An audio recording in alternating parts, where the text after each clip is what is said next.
When we talk about exponential functions, we're going to start just by comparing the two, because again, we've talked about linear for years and years and years. So Mr. Raymond wrote examples of a linear equation, an exponential function. What do the equations have in common, and what makes them different? So looking at these two, what do you think they have in common?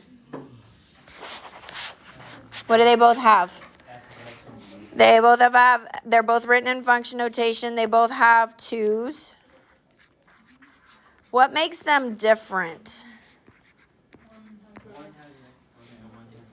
All right, one has an exponent.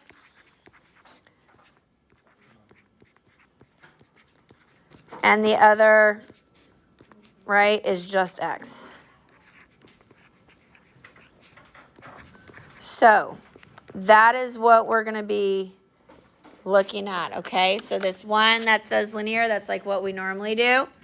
And then this is where we're going, exponential. So our x is no longer just next to our number. It is going to be an actual exponent, okay? So we're going to complete our table of values. So you can use your calculator for this, or you can use Desmos. I'll show you both methods. If you're going to use your calculator, you're going to need to, you can either take your x value and plug it in, which is probably the easiest thing to do on the linear. You can also graph on your calculator 2x and then do Control T. I'll also show you how to do this in Desmos. So we can say here, so for -2, we had -4. -1, we had -2. 0 was 0, right? Because our b value is 0. You can also just take your x and plug it in. 2 times 1 is 2. 2 times 2 is 4. 2 times 3 is 6.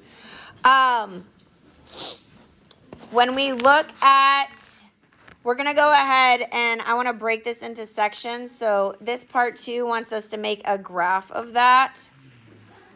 So I'm going to use 2 different colors. I'm going to use red for linear.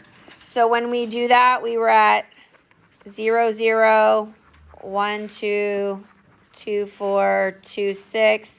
And where that 2 was just our slope. So we were at -1, -2, -2, -4. And we can draw that line. It looks just like what we're used to, right? So this is our f of x equals 2x. So that's what we're used to. So when we look at this exponential, so -2 was at 0.25. You could also write it as 1/4 if you wanted. -1 is at 0.5 or 1/2.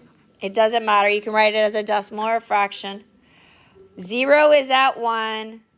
1 is at 2. 2 is at 4. And 3 is at 8. And again, you could take those x values and plug it in. 2 to the first power is 2. 2 to the second power is 4. 2 to the third power is 8.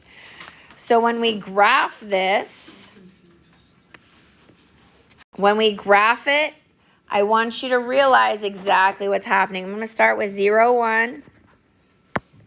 I'm going to use blue for this one, because those are the nice, pretty whole numbers. We're at 1, 2, so that one does overlap. We're at 2, 4, and then we jump to 3, 8, which is way up here. We can work backwards. We were at -1.5. So it's kind of in between the 0 and the 1. And then -2 and 1/4 is pretty close to that bottom line. So this one, when we looked at that graph, I don't want you to cross that x-axis. When you draw your line, you're kind of just following that x-axis, and then it's going to spike going up. So this is going to be your g of x equals 2 to the x power. So if we had to look at the differences between these two graphs, what would you tell me is different? What's the main thing you notice? Right, that linear line is straight. It's a straight line, And the reason it is straight is because it has that rate of change, right? It's going up 2 over 1, up 2 over 1 constantly. Versus our exponential, it's a curve, right?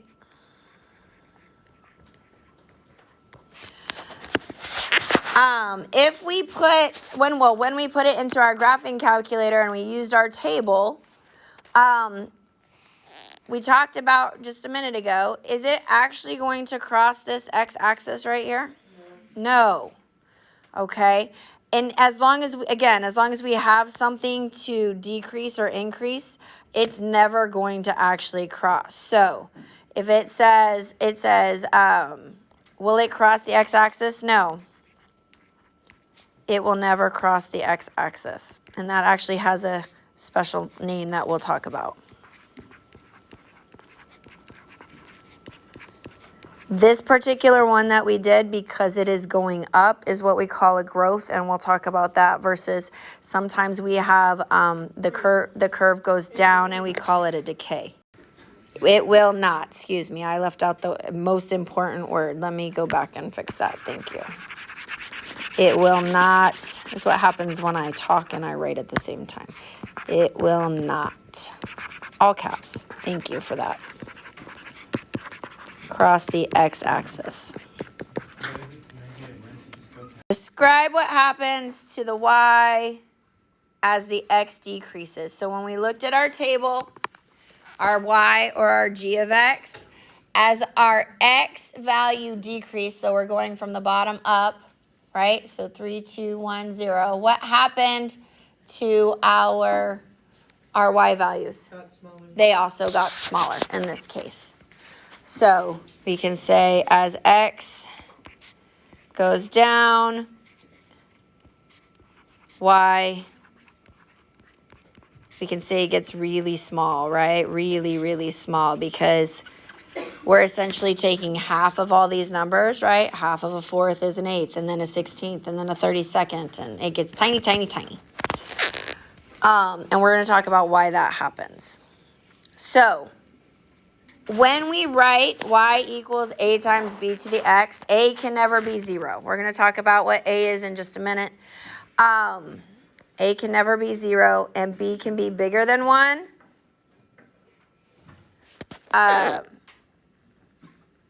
And it cannot be 0. All right, so b can be bigger than 1, and b can be, b is greater than 0, and it is not equal to 1, okay? So sometimes it's more, it's going to be anything. It could be like 0.000025. It is still bigger than 0. And it's never going to be just 1, because if it was just 1, when we learn about what it does, it would be flat. The graph of an exponential function it is going to increase or decrease. Our example increased. We'll look at a decrease in a minute.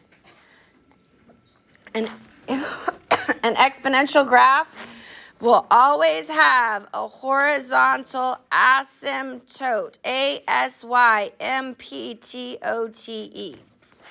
That is the line that we get really, really close to, but we don't actually cross. So when I come up here, this green line that I drew, our x-axis, this is our asymptote.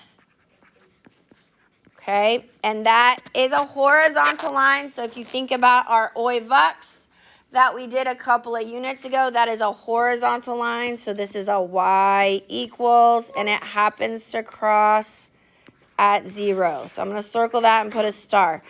Make sure you know that we have a horizontal asymptote, and that equation is y equals 0. When you get to algebra 2, that asymptote will move horizontally or vertically, but for us in algebra 1, y equals 0. And that is the line that our graph is going to get really, really close to, but will not actually cross. The asymptote is the value of f of x, approaches as x gets either very, very large or very, very small, okay? And it is just an imaginary line. Again, for us, y equals 0, that it's going to get really close to. So when we do some domain and range in a couple of days, okay, if that's the bottom of our graph for our range, it's going to be y is greater than 0. Okay, because it's not going to be or equal to, because it's not actually going to touch. Based on the description of the asymptote, what appears to be a horizontal asymptote, we said that is the x-axis. And again, in Algebra 1, it's the x-axis, y equals 0. In a couple years, when you do Algebra 2, it'll be different. We're going to focus on that asymptote piece. Okay, sketch the line to represent the asymptote and write the equation of the asymptote. So, we looked a minute ago at one that was increasing. This first one happens to be going down, so this one is decreasing. Notice that, yes, it gets very close to that line. Here's my asymptote if you want to mark that. What is the equation of that line? Always y equals 0, okay? Because if you remember, we talked about that OIVX, horizontal, 0 slope, y equals equation, okay? On number 2, this one is also decreasing, okay? This is a different form of decreasing, but there is our asymptote. There is our horizontal line. It's going to get really, really, really, really, really tiny, but it's not actually going to get to that x-axis. And what's the equation of the x-axis? Y equals 0. Why is it y equals 0? Y equals 0. Now, number 3 is an example of what you're going to see in Algebra 2, just as like a little preview. You're not going to have to worry about this so much for me. So here is the asymptote. Still a horizontal line. What is that equation? Y equals what number? 1. Look at the scale. 2.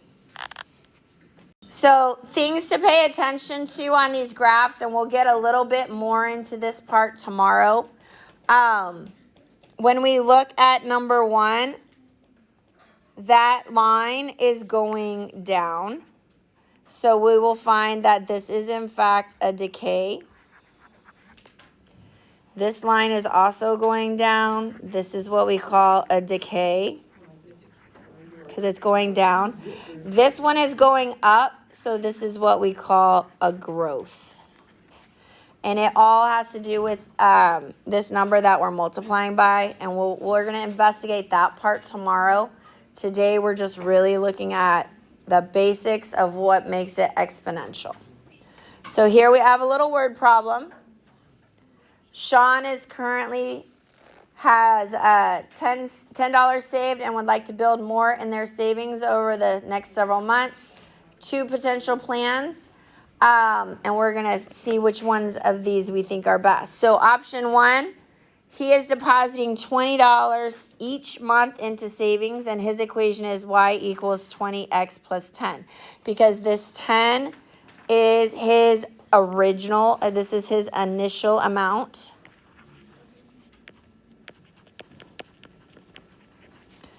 So this one happens to be linear. When we look at that, this is y equals mx plus b. So that $10 is that y-intercept. Option 2, doubling. What does doubling mean? Multiply by 2. Good.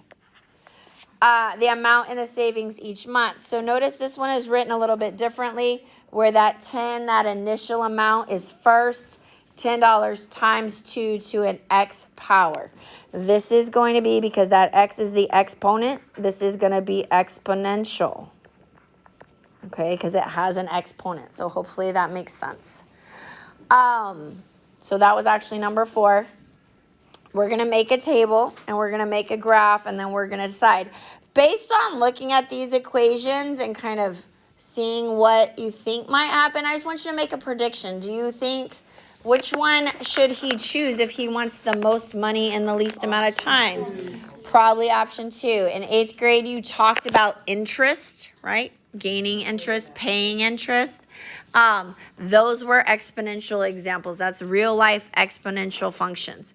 So we'll look at that. If we're going to graph 20x plus 10, let's see what that looks like. We know that the b value is 10, right? And then our slope is 20. So we're going to have to add 20. Well, what's 10 plus 20? 30. And we're just going to keep adding it. So 30, 50, 70, 90, 110. What do you think this graph is going to look like if it's linear? It's going to be straight. It's just going to be a line. So let's zoom in and let's actually graph this. 0. We've got, was it months here? Y is money. Or was it weeks? I think it was weeks. Make sure you label 0, 10, and then it went 30, 50, and so on. And yeah, it is. It's just a line. But in option 2, okay, he's still starting with 10, but it said that he's going to double. We said double means times 2. So notice instead of adding 20, we're going to say times 2. Well, what's 10 times 2? 20. 20. And then 20 times 2 is 40. And times 2 again. 80. And then 160 and 320. So we're starting in the same spot. We have the same y-intercept, but we're increasing at a different amount. So while this first month is a little bit lower, and the second month, by the third month, we have way more money, right? So by month 3, we've got $10 more. By month 4, we're at $160, right? That's $70 more. And when we draw that, it is curved, okay? So exponential definitely is going to be the way to go if you want more money. Which option will result in him saving more money? Well, what did we say? 1 or 2? 2. Summarize the differences between his savings options. Well, what could you say? Could we say that number 1 has a rate of change, right? Or a slope, it's adding. Whereas number 2, we're multiplying. So it grows much faster.